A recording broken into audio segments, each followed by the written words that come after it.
이정옥은 새벽 시장의 냄새가 익숙했습니다. 비린내와 김이 섞인 공기 속에서 평생을 버텨온 여인이었죠. 은퇴를 앞두고 떡집 문을 닫던 날 손님들은 이제 좀 쉬셔야죠라며 웃었지만 그녀는 그 웃음이 낯설었습니다. 손끝에서 쌀가루 대신 고요가 묻어날 때마다 살아온 세월이 허공으로 사라지는 듯 했어요.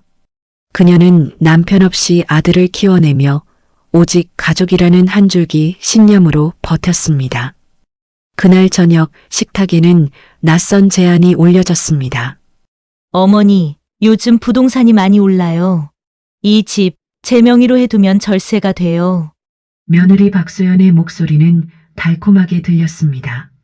아들 한도윤은 곁에서 묵묵히 고개를 끄덕였습니다. 정옥은 잠시 두 사람의 얼굴을 번갈아 바라보다가 그래, 너희가 알아서 해라라고 말했습니다.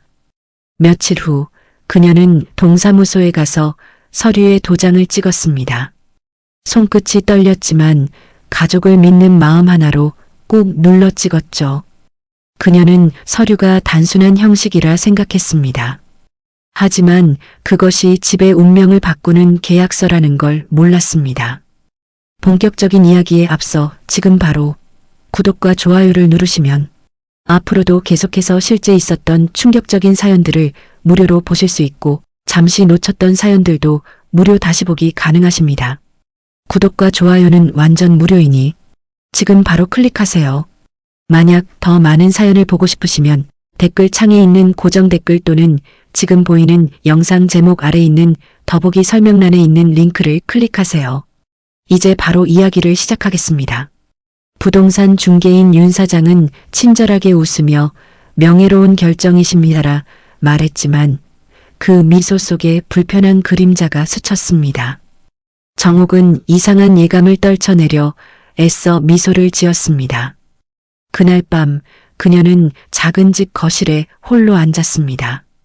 도윤 부부가 떠난 뒤 텅 빈 공간에는 따뜻한 밤 냄새 대신 정적이 흘렀습니다. 테이블 위에는 오래된 등기부 등본과 계약서가 놓여 있었습니다. 명의를 바꾸면 더 이익이라던데 정말 괜찮겠지? 그녀는 스스로에게 그렇게 되뇌며 문서를 덮었습니다. 창밖에는 봄비가 내렸고 그 빗소리는 마치 오래된 실내를 천천히 씻어내는 소리처럼 들렸습니다. 다음 날 아침 며느리의 말투가 조금 달라졌습니다. 어머니, 손자방에 너무 오래 들어오지 마세요. 아이가 공부에 집중을 못해요. 정옥은 그 말에 대답하지 못했습니다. 그녀는 웃는 척했지만 입술이 떨렸습니다. 자신의 집에서조차 발을 조심스레 디뎌야 하는 낯선 감각이 들었습니다. 그녀는 부엌으로 향해 설거지를 하며 손끝에 남은 물의 온기에서 위안을 찾으려 했습니다. 며칠 뒤 부동산 중개인 윤 사장이 전화를 걸어왔습니다. 이정옥 어르신, 이번에 소유권 변경이 완료됐습니다. 정옥은 잠시 멍하니 서 있었습니다. 그녀는 무슨 말인지 이해하지 못했어요. 무슨 변경이요? 라는 질문이 입 밖으로 나오기도 전에 상대는 전화를 끊었습니다. 그녀는 떨리는 손으로 서류를 다시 찾아봤습니다. 그곳엔 소유자 한도윤, 박소연이라는 이름이 선명히 박혀 있었습니다. 그날 밤 정옥은 아무 말 없이 거실에 앉았습니다. 낡은 시계 초침이 똑딱거리는 소리가 유난히 크게 들렸습니다. 평생 쌓은 노후의 보금자리, 그 모든 것이 한순간에 다른 사람의 이름이 되었습니다. 하지만 그녀는 그날 아무 말도 하지 않았습니다. 그래도 내 아들이니까. 그녀는 그렇게 믿으며 고개를 떨궜습니다. 밖에서는 봄비가 멈추고 바람 한 줄기가 문틈 사이로 스며들었습니다. 그 바람은 조용했지만 그날 이후 그녀의 삶을 송두리째 흔들어 놓을 서막이었습니다. 며칠이 지나자 집안의 공기가 달라졌습니다. 이정옥은 식탁에서 조용히 밥을 차렸지만 며느리 박소연은 휴대폰을 보며 시선을 피했습니다. 아들 한도윤은 퇴근 후에도 피곤하다는 핑계로 방에만 틀어박혔습니다. 가족의 대화는 줄었고 대신 집안의 얇은 긴장감이 감돌았습니다. 정옥은 그 이유를 알면서도 모른 척했습니다. 그녀의 마음속에는 이 집은 여전히 내 집이야라는 작은 자존심이 남아 있었습니다. 그러나 갈등은 예상보다 빨리 드러났습니다. 박소연은 냉장고 속 반찬통을 열어보며 어머니, 음식은 요즘 아이들이 안 먹어요. 그녀의 말투에는 예의보다 불만이 앞서 있었고 정옥은 조용히 뚜껑을 닫았습니다. 그녀는 무심코 쌓여있는 가습이 고지서를 바라보았습니다. 모두 자신의 이름이 아니라 며느리의 이름으로 되어 있었습니다. 그 순간 서류에 도장을 찍던 날의 불길한 예감이 떠올랐습니다. 다음 날 아침 도윤이 출근하려다 멈춰 섰습니다. 어머니, 초연이랑 상의했는데요. 이번 달부터 생활비는 저희가 관리할게요. 정옥은 대답하지 않았습니다. 그녀는 그 말의 의미를 알고 있었죠. 이제 내 손에서 돈이 떨어진다는 뜻이구나. 그러나 그녀는 아들의 얼굴을 바라보며 그래라라고 말했습니다. 그녀의 손은 식탁 아래에서 천천히 떨리고 있었습니다. 그날 오후 마을회관에서 함께 봉사활동을 하던 이웃 김 여사가 다가왔습니다. 정옥 씨 이번에 아드님이 집을 자기 명의로 돌렸다고 들었어요. 정옥은 놀라 눈을 크게 떴습니다. 김 여사는 요즘 세무서에서도 그런 일 많다더라며 걱정스레 말을 이어갔습니다. 정옥은 아무 대답도 하지 못하고 억지로 웃으며 그럴 리가요라고 했습니다. 하지만 집으로 돌아오는 길 발걸음은 점점 무거워졌습니다. 그날 저녁 식탁 위에는 세 사람이 앉아 있었지만 아무도 말하지 않았습니다. 정옥은 숟가락을 내려놓고 천천히 방으로 향했습니다. 뒤에서 박소연의 낮은 목소리가 들렸습니다. 도윤 씨, 이제 어머니는 좀 떨어져 계시게 해야 하는 거 아니야? 그녀는 그 말을 듣지 못한 척했지만 심장은 요란하게 뛰었습니다. 방문을 닫은 뒤에도 그 말은 귀 안에서 계속 맴돌았습니다. 이틀 후 도윤은 아침부터 전화를 받으며 바쁘게 움직였습니다. 세금 문제로 잠깐만 어머니 이름을 썼던 건데 왜 이렇게 복잡하게 됐지? 정옥은 그 말을 들으며 자신이 더 이상 가족의 일원으로 남지 못할 수도 있다는 생각이 들었습니다. 그녀는 낡은 장롱 속에서 오래된 통장을 꺼냈습니다. 남편이 남긴 유일한 저금 통장, 그 안엔 아직 손대지 않은 돈이 조금 남아 있었습니다. 그녀는 그 돈을 꼭 쥐며 생각했습니다. 이건 내 인생의 마지막 안전망이야. 밤이 깊어지자 거실 불빛이 꺼졌습니다. 박소연은 문틈을 닫으며 이제 어머니는 알아서 하시겠지라고 말했습니다. 그 목소리엔 냉정함이 배어 있었습니다. 정옥은 조용히 창문을 열어 하늘을 올려다봤습니다. 도시의 불빛이 멀게 느껴졌고 가슴속에 알 수 없는 불안이 자리 잡았습니다. 그녀는 작은 숨을 고르며 중얼거렸습니다. 그래도 아직은 버틸 수 있어요. 그 말은 스스로를 다독이는 위로였지만 어딘가에선 곧 폭풍이 몰려올 예감이 피어오르고 있었습니다. 그날 저녁 비가 억수같이 쏟아졌습니다. 이정옥은 며느리의 부탁으로 손자의 숙제 검사를 도와주고 있었습니다. 하지만 거실에서 흘러나온 대화는 점점 불편하게 변했습니다. 박소연은 작은 한숨을 내쉬며 어머니, 아이 공부는 제가 알아서 하겠다니까요. 정옥은 억눌린 미소로 미안해, 그냥 도와주고 싶었을 뿐이야 라고 대답했습니다. 그 말이 끝나기도 전에 소연은 눈물을 글썽이며 방문을 닫아버렸습니다. 그 소리를 들은 한도윤이 방에서 뛰쳐나왔습니다. 엄마, 또 무슨 일 하신 거예요? 정옥은 대답하지 못했고 도윤은 소연의 눈물 젖은 얼굴을 보며 분노로 얼굴이 일그러졌습니다. 잠시 후 정옥의 뺨에 차가운 충격이 날아들었습니다. 그녀는 그대로 멈춰섰습니다. 평생 품어온 사랑이 손끝에서 깨지는 소리가 귓가에 울렸습니다. 도윤의 손은 떨리고 있었지만 이미 후회하기엔 늦은 순간이었습니다. 박소연은 눈물을 닦으며 그냥 가만히 계시지라는 말을 내뱉었고 정옥은 아무 말 없이 문을 열고 밖으로 걸어나갔습니다. 비는 여전히 쏟아졌고 어둠 속에서 그녀의 얇은 어깨가 젖어갔습니다. 그녀는 근처 시장으로 향했습니다. 불 꺼진 상가들 사이에서 옛날 자신이 운영하던 떡집의 간판이 희미하게 보였습니다. 정옥떡방이라는 낡은 글씨가 비에 젖어 흔들렸습니다. 그녀는 손끝으로 그 글자를 어루만졌습니다. 이곳에서 시작된 인생이 결국 이렇게 돌아왔다는 생각이 들었습니다. 그녀는 눈을 감고 짧게 숨을 내쉬었습니다. 괜찮아요. 나는 아직 버틸 수 있어요. 그 말은 빗속으로 스며들어 사라졌습니다. 그날 밤 정옥은 오랜 친구 윤금자가 운영하는 분식집 문을 두드렸습니다.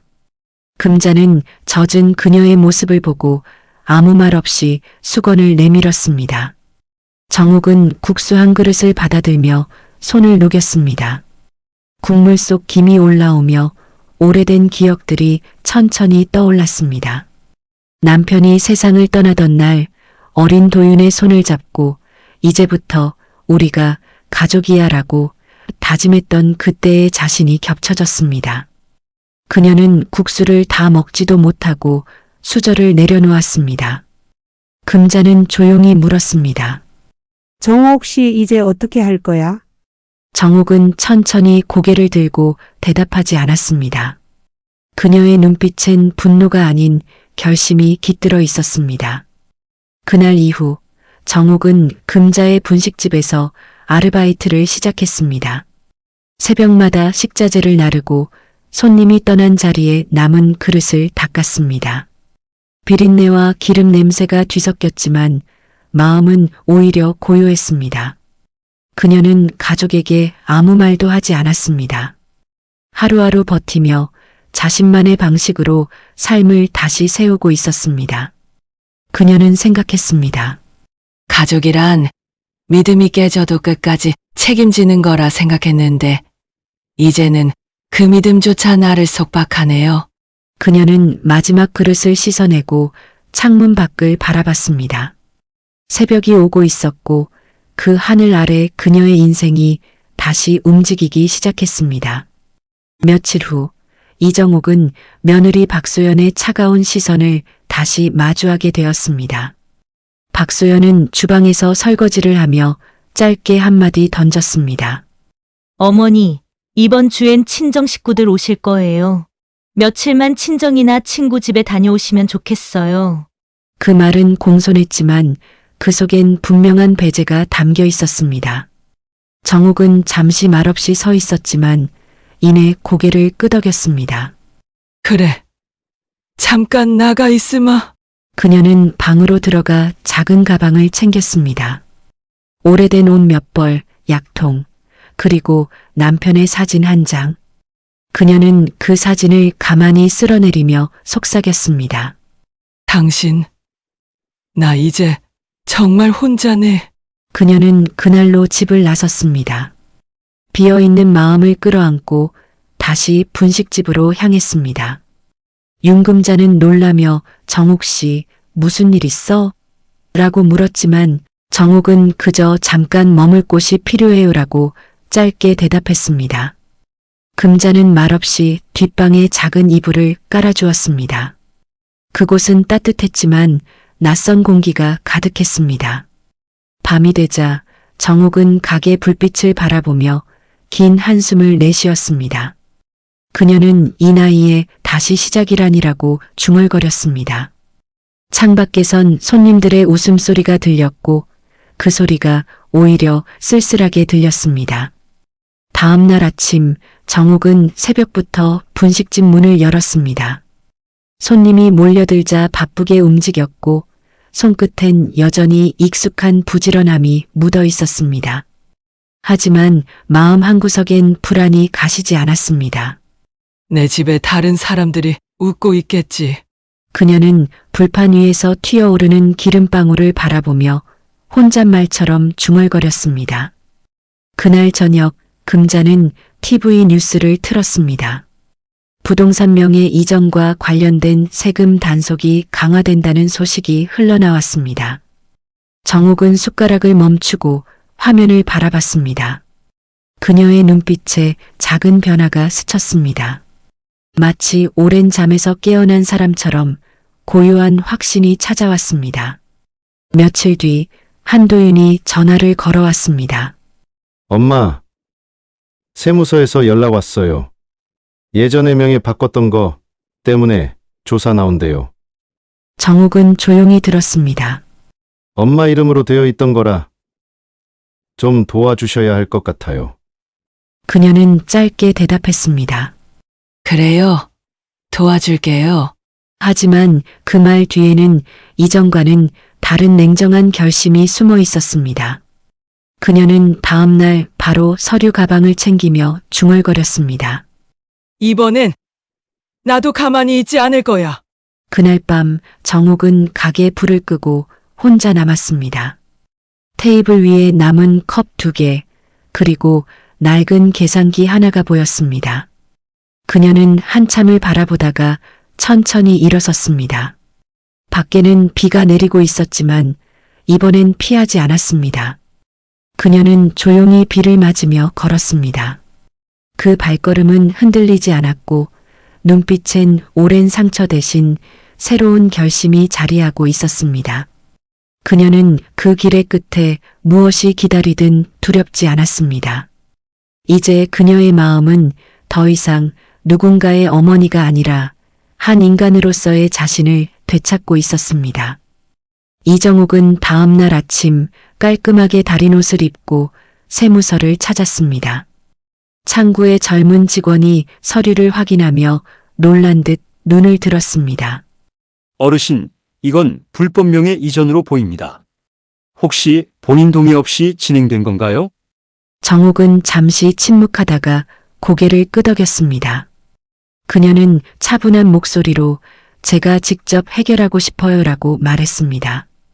직원은 조심스레 변호사를 선임하라 조언했고 정옥은 곧장 인근 법률사무소로 향했습니다. 낡은 건물 2층, 작은 간판에 정민호 법률사무소라는 이름이 적혀 있었습니다. 그녀는 문을 열며 손에 쥔 가방을 꽉 쥐었습니다. 그 안에는 계약서, 통장 사본, 그리고 도윤이 서명한 위임장이 들어 있었습니다. 모든 것이 그녀의 반격을 위한 조용한 무기였습니다. 정민호 변호사는 처음엔 회의적인 표정을 지었습니다. 하지만 서류를 하나씩 넘기던 그의 표정이 점점 굳어졌습니다. 이건 명백한 사기와 재산권 침해입니다. 아드님이 서류의 내용을 고의로 숨긴 게 맞다면 충분히 되돌릴 수 있습니다. 정옥은 고개를 끄덕이며 조용히 미소를 지었습니다. 그녀의 눈빛엔 두려움보다 단단한 결심이 깃들어 있었습니다. 그날 이후 변호사는 사건을 정식 접수했고 조용히 조사 절차가 시작되었습니다. 며칠 뒤 한도윤 부부는 세무서로부터 출석 통보를 받았습니다. 도윤은 당황했고 박소연은 어머니가 신고하신 거 아니야? 라며 불안해했습니다. 정옥은 그들에게 아무 말도 하지 않았습니다. 대신 모든 연락을 변호사를 통해 처리했습니다. 박소연은 겉으로는 침착했지만 손끝이 계속 떨리고 있었습니다. 그녀는 도윤에게 빨리 어머니께 말씀드려요. 화해라도 해야죠라며 설득했습니다. 그러나 정옥은 이미 마음을 굳혔습니다. 그녀에게 용서는 아직 이르다는 걸 스스로 알고 있었죠. 며칠 후 도윤은 결국 어머니를 찾아 분식집으로 왔습니다. 가게 문을 열고 들어온 그의 얼굴엔 초조함이 가득했습니다. 엄마, 오해예요. 그냥 잠깐 명의만 빌린 거였어요. 정옥은 국수 그릇을 닦으며 고개를 들지 않았습니다. 내 말이 맞을 수도 있겠지. 하지만 그건 이제 법이 판단할 거다. 그녀의 목소리는 낮고 단단했습니다. 도윤은 말을 잇지 못하고 문 밖으로 걸어나갔습니다. 그의 뒷모습을 바라보던 정옥은 잠시 눈을 감았습니다. 그녀의 손끝엔 미세한 떨림이 있었지만 마음은 흔들리지 않았습니다. 그날 밤 정옥은 가게 불을 끄고 의자에 앉았습니다.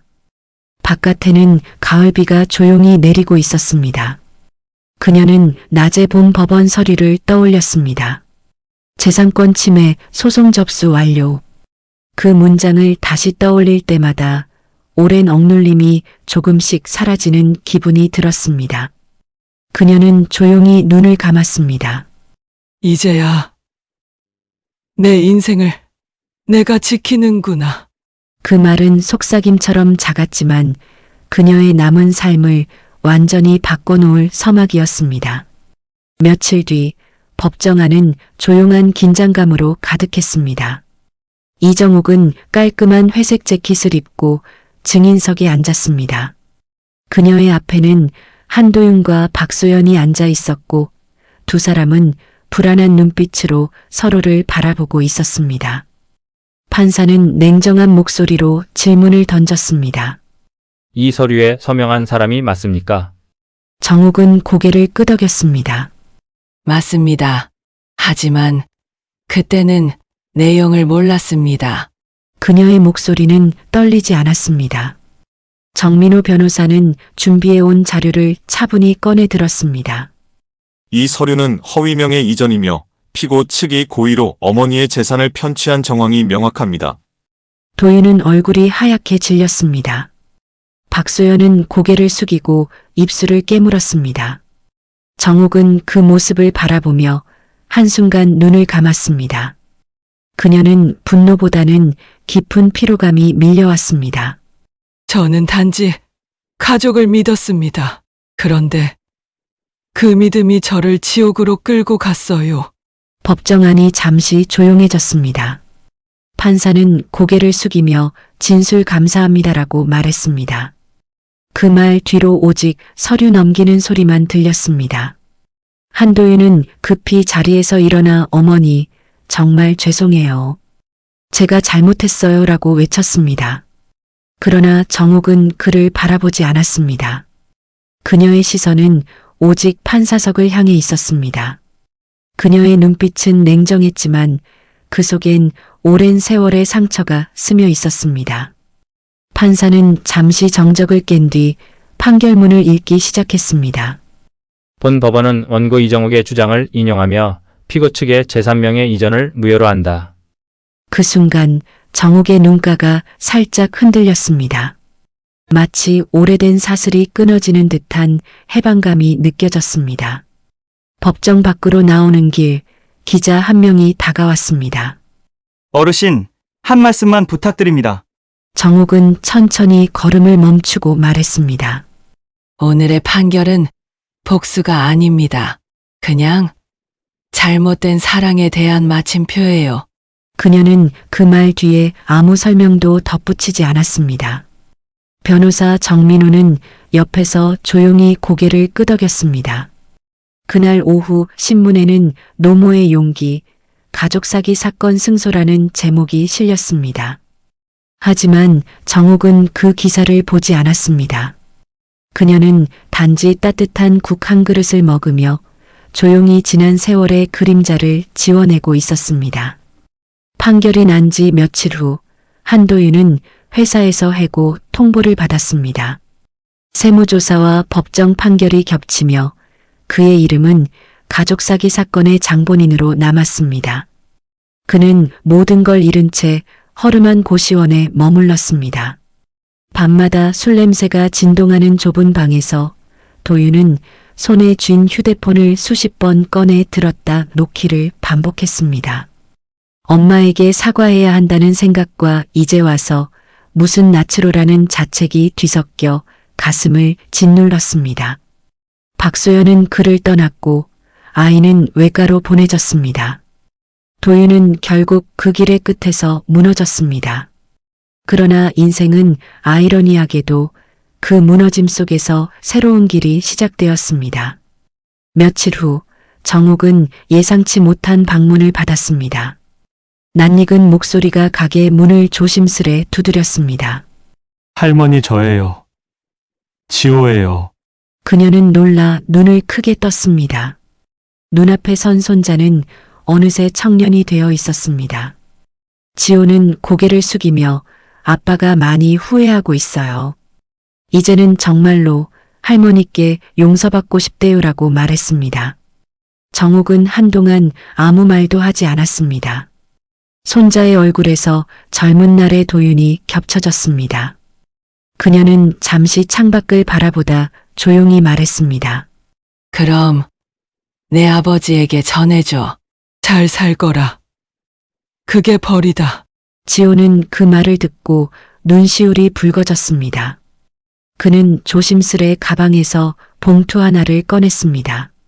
아빠가 어머니 집을 팔고 이 돈을 전해달래요. 죄송하다고요.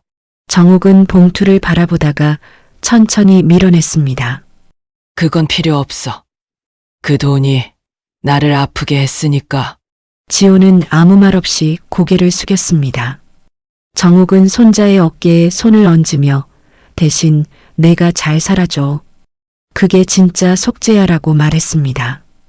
그녀의 손은 따뜻했지만 그 속엔 오랜 세월의 상처가 여전히 남아 있었습니다.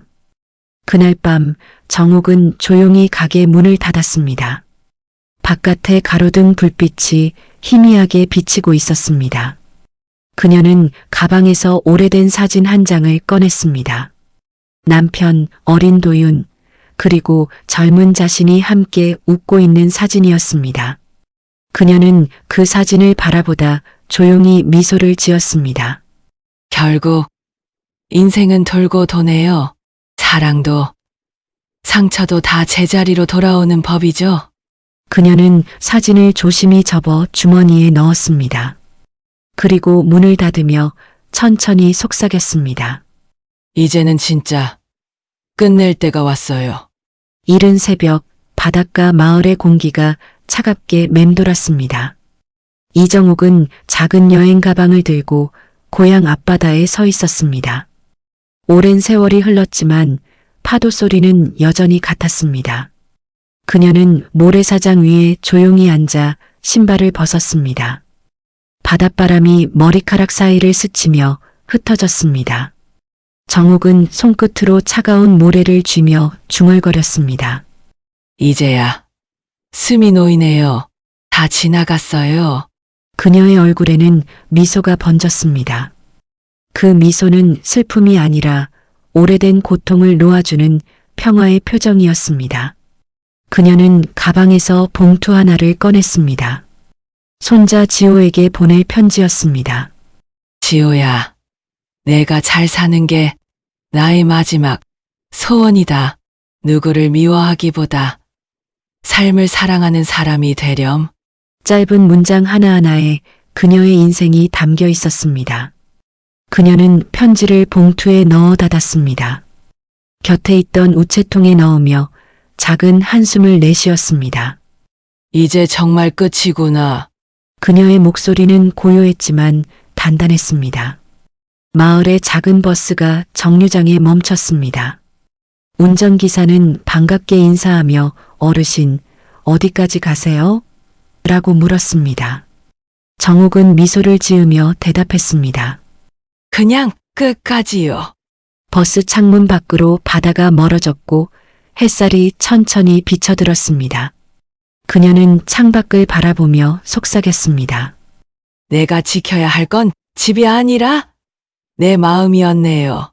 그 말과 함께 눈가에 잔잔한 눈물이 맺혔습니다. 그 눈물은 슬픔의 흔적이 아니라 긴 여정을 마친 안도의 빛이었습니다. 버스가 언덕을 오를 때 그녀는 조용히 눈을 감았습니다. 창문 너머로 파도 소리가 멀어지고 새소리가 들렸습니다. 그 순간 오랜 세월의 무게가 천천히 내려앉았습니다. 도윤과 소연 그리고 손자 지호의 얼굴이 스쳐 지나갔습니다. 그녀는 그 얼굴들을 미워하지 않았습니다. 그저 한 사람의 어머니로서 그리고 한 인간으로서 그들을 품었습니다. 버스는 천천히 수평선 너머로 사라졌고 그녀의 이야기는 그렇게 잔잔한 바람 속에 마침표를 찍었습니다.